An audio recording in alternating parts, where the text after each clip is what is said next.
नमस्कार, बुलेटिन में आपका स्वागत है। मैं हूं आपके साथ सुकन्या सिंह। पटना के राजेंद्र नगर में पानी थोड़ा कम हुआ है, लेकिन परेशानी वैसी की वैसी ही है। यहां से एनडीआरएफ की टीम को हटा दिया गया और पुनपुन में तैनात कर दिया गया है, क्योंकि वहां जलस्तर में वृद्धि हुई है। मौके से ज्यादा जानकारी दे रही हैं हमारी सहयोगी ज्योति मिश्रा। 7वां दिन है, लेकिन इसके बावजूद पानी कम होता नहीं दिख रहा है। ये तस्वीरें हैं पटना के राजेंद्र नगर की, जहां पर अभी तक भी पूरी तरीके से पानी कम नहीं हुआ है। हालांकि पानी कहा जा रहा है कि 2 फीट तक कम जरूर हुआ है, लेकिन अभी भी पूरी तरह से यहाँ के लोग जो है वो परेशानी में है। सरकार सुन रही है, कुछ ध्यान दे रही है? आप तो ध्यान कहाँ ध्यान देती तो ये नतीजा नहीं होता।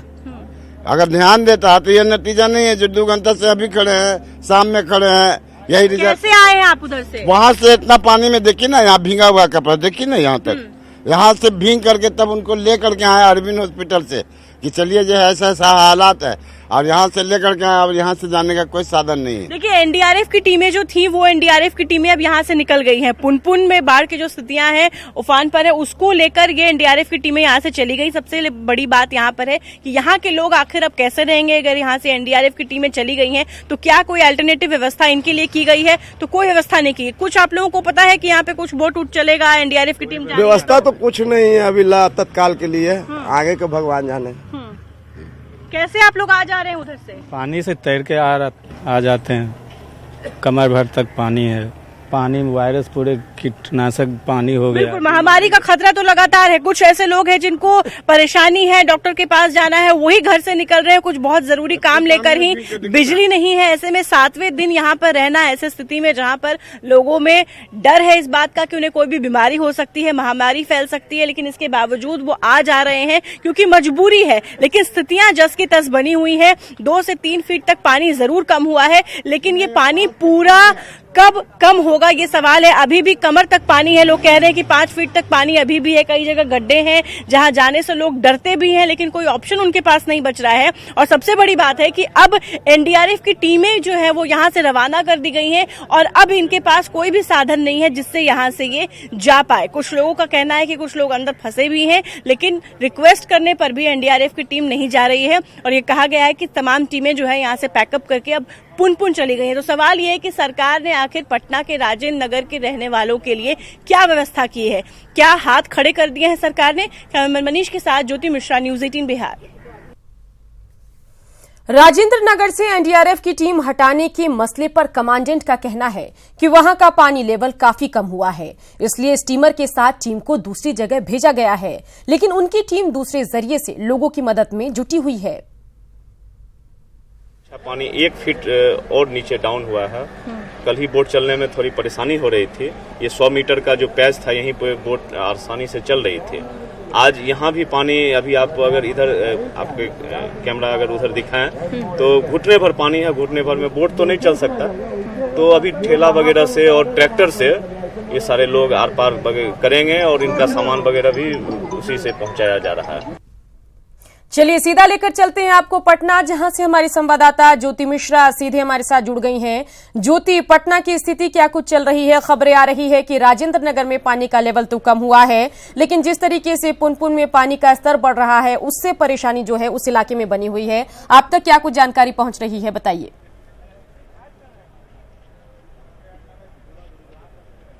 देखिए, क्योंकि जो प्राकृतिक तौर पर जल निकासी हो सकता था वो जल निकासी नहीं हो पा रहा है, इसलिए यही वजह है कि यहाँ पर जो स्थितियां हैं वो जस की तस बनी हुई है। 1 से 2 फीट तक पानी जो है वो कम जरूर हुआ है, लेकिन स्थितियां अभी भी वैसी ही हैं। एक ताजा अपडेट इसमें यह है कि नगर निगम की टीम अभी पहुंची है और यहाँ पर छिड़काव किया जा रहा है ताकि लोग महामारी से जो है वो बच सके। दवाइयों का छिड़काव किया जा रहा है क्योंकि महामारी का खतरा लगातार बढ़ रहा था, क्योंकि पानी में सड़न, बदबू, ये तमाम चीजें शुरू हो गई थी। इसके बाद अब नगर निगम की टीम जो है वो यहाँ पर पहुंची है और पटना के राजेंद्र नगर के अलावा कंकड़बाग, बाईपास और पाटलिपुत्रा, इन तमाम इलाकों में नगर निगम की टीम का कहना है कि हमने काम करना शुरू कर दिया है, जिससे कि पानी जो काला हो रहा है, जो पानी में बदबू है, उन तमाम चीजों को खत्म किया जा सके और साथ ही डेंगू और मलेरिया जैसी जो बीमारियां हैं उस पर भी रोक लग पाए, क्योंकि अभी भी इन तमाम जो घर है वहां पर अभी भी कुछ लोग जो हैं वो इन घरों में हैं और उनके लिए परेशानियां जो है वो बढ़ती ही जा रही हैं, क्योंकि यहाँ पर बिजली भी नहीं है, पानी की भी समस्या लगातार लोग झेल रहे हैं। लेकिन इसके साथ साथ एक बड़ा खतरा लोगों में जो है वो महामारी का है, बीमारियों का खतरा है। और इसी बीमारी के खतरे को कम करने की कोशिश जो है वो नगर निगम अपनी तरफ से कर रहा है। फॉगिंग की जा रही है, जिसमें दवाइयों का छिड़काव यहाँ पर किया जा रहा है और दवाइयों के छिड़काव के जरिए इस बीमारी को रोकने की कोशिश होगी कि महामारी ना फैले। और डेंगू का भी प्रकोप लगातार बिहार में, पटना में बना हुआ है, तो डेंगू और मलेरिया जैसी खतरे जो है, बीमारियां जो हैं वो उससे बच पाए जो यहाँ के लोग हैं। तो ये स्थितियां हैं और फिलहाल जो यहाँ के लोग हैं उनके लिए भी परेशानी बढ़ती जा रही है, क्योंकि एनडीआरएफ की टीम की हम दिखा रहे थे बात, तो एनडीआरएफ की जो स्टीमर्स हैं वो यहाँ पर अब चलना बंद हो गए हैं। ऐसे में जो आम लोग हैं वो या तो पानी में डूब कर जा रहे हैं, अगर घरों से उनको निकलना है, कुछ काम करना हो तो, या तो जुगाड़ टेक्नोलॉजी के जरिए कोई रबड़ के बोट जैसी चीज बनाकर या पानी में यूं ही जा रहे हैं। तो खतरा लगातार लोगों के लिए बना हुआ है। यहाँ पर बिजली पानी की समस्या पहले से है, सड़न बदबू की समस्या पहले से है, लेकिन इसके साथ ही साथ सरकारी तंत्र की अगर हम बात करें तो वो भी कहीं ना कहीं इनसे अब चिंता दिख रहा है। जो एनडीआरएफ का एक सहारा था वो भी नहीं है। अभी थोड़ी देर पहले एक यहाँ पर मरीज थे, उनका कहना था कि कोई उनके पास साधन नहीं था, इसलिए 2 लोगों के कंधे पे वो यहाँ पर आए थे। तो ऐसे में परेशानियां जो है वो लोगों के लिए बढ़ती जा रही हैं। और अब एनडीआरएफ की टीम जब यहाँ से हट गई है एक तरीके से, क्योंकि पुनपुन में उन्हें रेस्क्यू करने जाना है और तमाम चीजें वहां पर देखनी है, तो यहाँ से टीमें घटा दी गई हैं, हट गई हैं, तो परेशानी बढ़ती दिख रही है। जी सुकन्या, आप तक आवाज पहुंच रही है हमारी? जी बिल्कुल बिल्कुल ज्योति, तस्वीरें भी जो आप दिखा रही हैं हम भी देख रहे हैं और दर्शकों को भी दिखा रहे हैं। और इन सब के बीच सवाल कई है कि शुरुआती दौर पर 2-3 दिन पहले हमने देखा कि तमाम तरह के पंपिंग सेट्स मंगवाए गए थे, कोल इंडिया से भी पंपिंग सेट्स मंगवाए गए थे, लेकिन इन सब के बीच बड़ा सवाल है कि आखिर ये पानी घट क्यों नहीं रहा। और नगर निगम की टीम अब जाकर जागी है, छिड़काव कर रही है। उनसे जरा बातचीत कीजिए अगर कोई उपलब्ध हो वहां पर, तो कि कब तक पानी हटेगा, क्या इसके लिए कोई कवायद की भी जा रही है या नहीं, या लोगों को सिर्फ उनके हाल पर छोड़ दिया गया है। देखिए, वैसी कोई कवायद यहाँ पर फिलहाल होती नहीं दिख रही है। लोगों का भी कहना है कि शायद सरकार ने ये मान लिया है कि पानी अगर खुद ब खुद घट गया तो बहुत अच्छी बात है, क्योंकि यहाँ पर पानी घटाने के लिए कोई ऐसी चीज होती नहीं दिख रही है कि पानी का लेवल जो कम हो। वहीं एनडीआरएफ के अधिकारियों से जब हमने बात की तो उनका साफ तौर पर कहना था कि पानी जो है वो पहले से काफी घटा है, लेकिन कितना घटा है, 1 से 2 फीट अगर पानी घट भी रहा है तो लोगों की समस्याएं जो है वो कम होती नहीं दिख रही है। और अगर हम नेचुरल तरीके से छोड़ दें तो शायद महीने भर में भी ये पानी घट नहीं पाए। हालांकि राहत की बात करते हैं तो अभी थोड़ी देर पहले यहाँ पर जिला प्रशासन की तरफ से ये ट्रैक्टर आया है और इसमें पानी भरकर लाया गया है ताकि लोगों तक जो है वो पानी पहुंचाया जा सके, क्योंकि पानी एक बड़ी समस्या है, बिजली नहीं है, ऐसे में लोगों के मोटर नहीं काम करेंगे और पानी की सबसे बड़ी समस्या लोगों के सामने होगी। तो अभी फिलहाल ये ट्रैक्टर आया है जिला प्रशासन की तरफ से, जिसमें पानी भरे हुए हैं और तमाम पानी के बॉटल्स जो हैं वो लोगों को दिए जाएंगे। जो लोग यहाँ पर आसपास हमें नजर आ रहे हैं, जैसे ही कोई दिखता है उनकी आंखों में एक आस होती है कि शायद कोई मदद उन्हें मिल जाए। पानी का बोतल ही कोई फेंक कर जाता है तो उन्हें बड़ी राहत मिलती, क्योंकि ऐसे में ये तमाम लोग जो हैं वो घर छोड़कर जा भी नहीं रहे हैं और घर में एक तरह से कैद भी हैं। और देखिए, ये तस्वीर जो आपको दिखा रहे, कचरे की क्या स्थिति है, कितनी गंदगी वहां फैल गई है और किस तरह से उस गंदगी को निकाला जा रहा है, वो आप तस्वीरों में देख सकते हैं। जी बिल्कुल ज्योति, पानी के बॉटल्स उन लोगों को भी जिला प्रशासन की तरफ से दिए जा रहे हैं क्योंकि लगातार वो लगे हुए हैं। जी बिल्कुल बिल्कुल ज्योति, लेकिन इन सब के बीच सवाल कई है, जैसा कि आपने भी बताया कि अभी तक पानी निकासी के लिए कोई खास कवायद वहां पर नहीं हो रही है।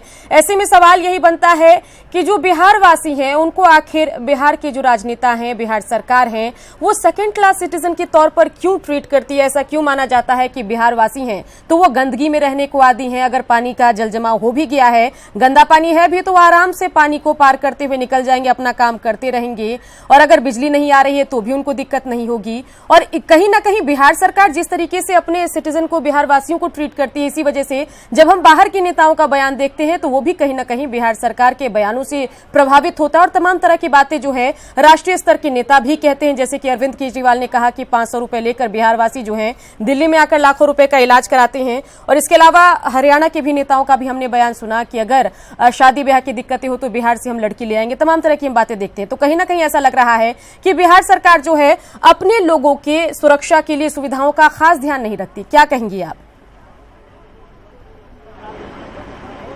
देखिए, यहाँ पर बड़ी बात यह है कि ड्रेनेज सिस्टम यहाँ का इन तमाम इलाकों में जहाँ अभी भी पानी बरकरार है, बाढ़ जैसी स्थिति है, वहाँ पर ड्रेनेज सिस्टम बिल्कुल ठप है। इसकी तैयारी किसी साल सरकार नहीं कर पाती है, नगर निगम हो या सरकार हो, जिला प्रशासन हो, ये ध्यान नहीं दे पाती है। और एक्सपेक्टेड होता है कि इन इलाकों में जो है वो ड्रेनेज सिस्टम खराब है, इसलिए बारिश का पानी जमेगा। लेकिन इस बार जब बारिश बहुत ज्यादा हो गई है, बाढ़ जैसी स्थितियां हुई हैं, तो भी सरकार जो अपनी तरफ से कोई कवायद नहीं कर पाई, क्योंकि ये तमाम वो इलाके हैं जिन्हें कटोरा कहा जाता है, क्योंकि ड्रेनेज सिस्टम यहाँ का कुछ है नहीं। और प्राकृतिक तौर पर देखें तो नदियां खुद उफान पर है, चाहे वो गंगा हो या पुनपुन नदी की बात करें, तो प्राकृतिक तौर पर ये तमाम चीजें जो है, पानी जो है वो घट कर या कहीं कम नहीं हो पाएगा।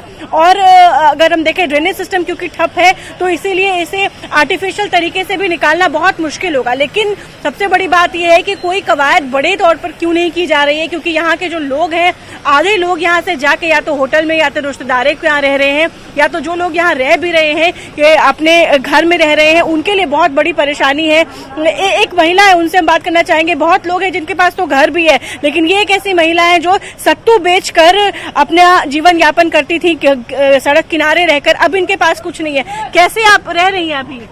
बउआ हम वही ना रहत छियो। अब तो चिवड़ा मीठा भेटले है, वही खा रही हैं? हाँ, पूंजी अकेले है, कोई नहीं है आपके साथ? आप हमरा कोई नहीं बाबू। क्या आप चुन रही? थोड़ी देर पहले हम देख रहे थे बर्तन है दहा गेले, सतुआ बेचत रहिए से सब डराम आर दहा गेले, चौकी आर तो आलिए 8 दिन पर 2-4 गो भेटले। कुछ मिला आपको यहाँ? पानी वानी खाने पीने का चीज मिल रहा है? हाँ, चिवड़ा मीठा, पाव रोटी, ये सब मिल रहा है। हाँ। अब क्या कीजिएगा? अब दुकान आपका तो अब खत्म दुकान पूंजी नहीं है बाबू, हमरा पूंजी दा, पूंजी दा, वृद्धा पेंशन लिखा। देखिए यही समस्या ये है कि बात महिला है, परिवार का कोई भी सदस्य इनके साथ नहीं है। आज तक ज्योति पहुंच जाती है। देखिए कि महिला है, बाढ़ से तो परेशान है ही, इसके अलावा इनकी उम्र हो चुकी है और कोई इनको देखने वाला भी नहीं है, और इन सब के बीच इनको वृद्धा पेंशन जिसके दावे किए जाते हैं वो भी नहीं मिल रहा। तमाम जानकारी के लिए ज्योति आपका शुक्रिया।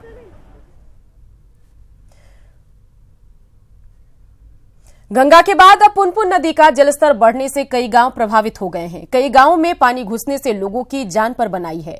मौके से ज्यादा जानकारी दे रहे हैं हमारे सहयोगी अमरजीत शर्मा। गंगा के बाद पुनपुन अब उफान पर है। हमारे पीछे देख सकते हैं कि किस तरह से पुनपुन नदी उफान पे है और गांव डूबा हुआ है। ये रास्ता है जिससे लोग आ जा रहे हैं, इसमें भी पानी भरा हुआ है और लोगों को आने में दिक्कतों का सामना करना पड़ रहा है। कितना दिक्कत का सामना करना पड़ रहा है? बहुत ज्यादा दिक्कत का सामना करना पड़ा। क्या किस तरह से गांव डूबा हुआ है?